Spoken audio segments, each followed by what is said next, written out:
Hey, I'm Anna Vija McLean, and I'm the founder and CEO of Piccolo Marketing. 7 years ago, I started a marketing agency strategically helping small businesses with things in the digital marketing space. So websites, social media, search engine optimization, email marketing, videos, blogs, all those things. In those 7 years, I've been able to create a really amazing company full of people that enjoy their work and work together to make all of our lives better and easier through a good working environment, a positive working environment. And we do that by focusing on company culture. One of the things I want to share with you today is the importance of a positive company culture.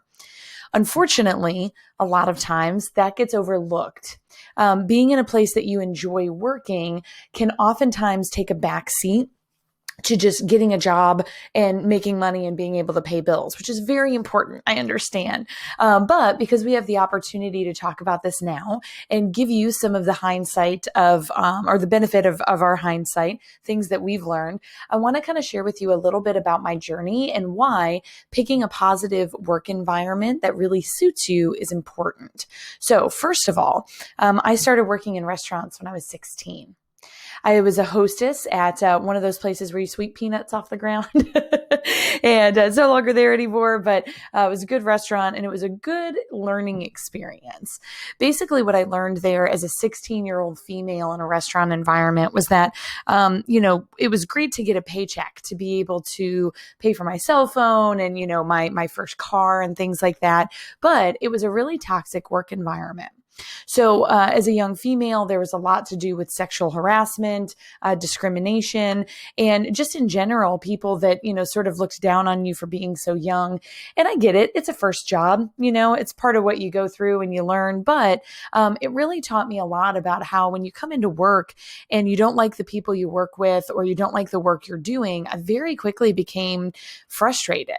I didn't feel like going into work. It was a chore. It made me, gave me headaches. Like I was dreading it all the time. I think I ended up working there about 6 or 8 months before I eventually quit to go work at a different restaurant. That place had a better work environment, but it was still really challenging, right? So it's still a restaurant. There's still a lot of the same issues at that restaurant. But luckily, the people there were a little bit more, I'll say like inclusive, and they were welcoming, and they treated me a lot better than the first restaurant. Over the next couple of years, I worked at several restaurants and I was paying my way through college, and I have my associate's degree from Volunteer State in communication. But I was paying my way through college and just paying for myself in general. I had to pay for, my first apartment and my car, all those things, all the life expenses that you have to have a job for, right?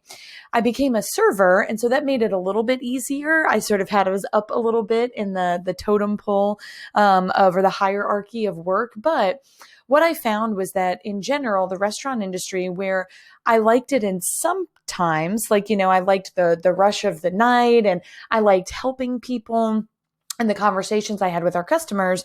In general, what I realized was that the restaurant industry just wasn't for me. It wasn't the right fit.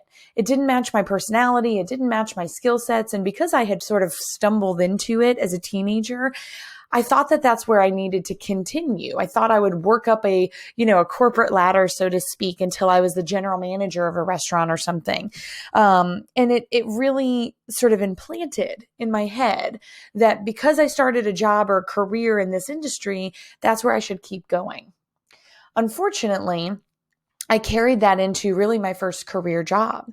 So I was working at a country club as a waitress one summer, and the following summer, they called me back and said, "Hey, we know that when you worked here, you did a really great job and you were interested in private event management. And we have a job open for that now where you can do, you sell and host weddings and reunions and golf tournaments and things like that." And I was so excited. I was 22. It was going to be a managerial job. I was like, this is amazing. This is my break. I want to do private events. And so I took the role. Over the next 8 years or so, I worked at private country clubs. And unfortunately, a lot of the problems that were prevalent in restaurants were even more so in country clubs. So I still had age and gender discrimination. There was still sexual harassment. Now I had a lot of people that were in like board member roles and people that were like, oh, if you want to get ahead, you need to do all of this work that we're going to kind of not pay you for and also sort of take credit for. It was really frustrating. And here's what I'll tell you. Over the course of those many years, from the age of 16 to 28, I became clinically depressed. I started having panic attacks. I developed chronic anxiety.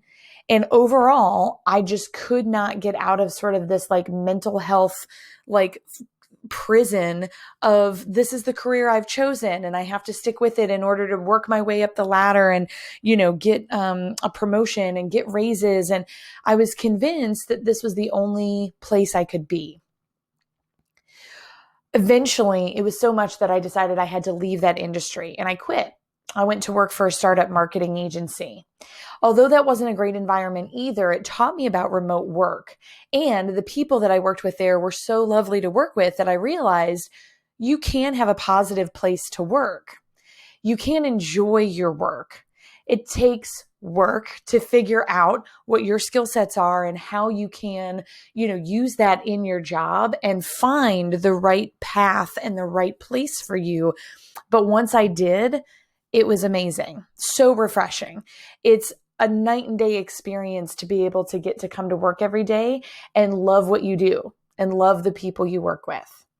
So for you who's sitting in a seat wondering what kind of career, what kind of job, what kind of path am I going to take, during high school, in college, or after high school, all those things, right? Where are you going right now?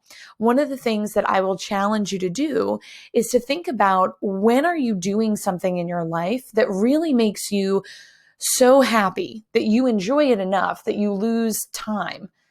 You look up and you're like, oh gosh, I've been doing this for hours. Oops. And I understand if those things are like watching YouTube videos or like, playing video games, because I definitely do those things as well. But, if you're in a work environment or even if you're not working yet, totally understand.